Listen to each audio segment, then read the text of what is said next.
is nothing worse in poker than getting to a big spot, big final table, and then playing in a way that you're not happy with and punting it away and regretting your decisions afterwards and turning it over and over and over in your head for days, months, or even years if it was a big enough spot. And so I'm going to tell you in this video the things that you must never do at a final table and what to do instead so that you can walk away from each spot knowing that you brought your best, played your best, and are not going to regret it for the rest of your life. Let's go and do it now.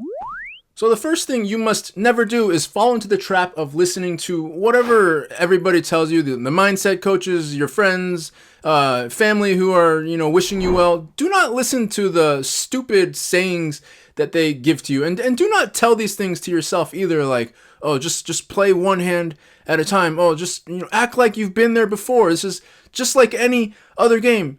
So if you get advice like this is essentially like a sports. If you get advice like this is essentially like a sports coach telling his players to go score more points than the other team.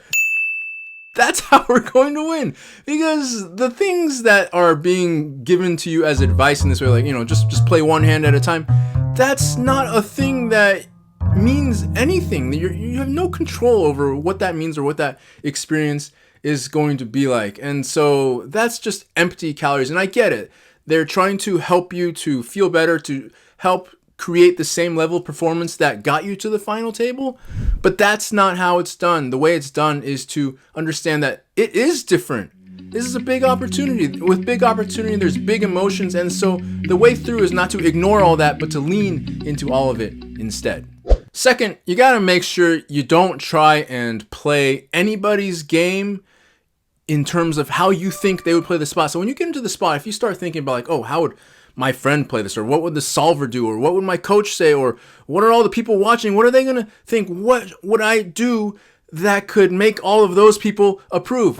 Well, you're in the wrong place immediately, because you've got to decide first and foremost, no matter what happens, I'm going to play the game in the way that I want to play. And I'm going to trust my instincts. I'm going to do the stuff that I want. Because if you don't, even if you win, and that's the best possible outcome, even if you win, you're going to feel a little bit of emptiness. You're not going to be able to completely enjoy and celebrate it because it wasn't really you playing. And if you lose, you're going to never be able to forgive yourself. You're going to think about it forever of saying, oh, I knew exactly what I wanted to do. And if I had just done it, maybe I would have gotten to win. And some spots you only get once.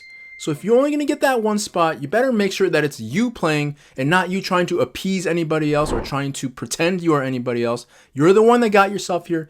You're the one that needs to be able to play it out. So this is what you actually do need to do. You need to acknowledge everything that's true and lean into it. This is a big spot. You don't know if it's ever going to come again. You do want to win. You're not sure if you will. You have no idea how you're supposed to play this one hand. You have no idea how you're going to feel afterwards. You really, really, really want to win, right? All of those things are true, and you've got to be present with all of the emotions that come with them. When you do, what's going to happen is it's going to give you a higher level of presence and connection inside yourself so that you can become aware of what's happening around you.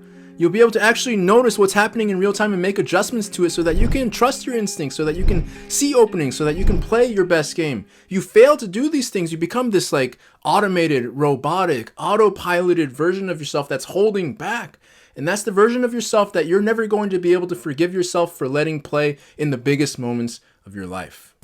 And one other thing that you definitely should do before a big final table is listen to my ultimate warm-up guided audio tape.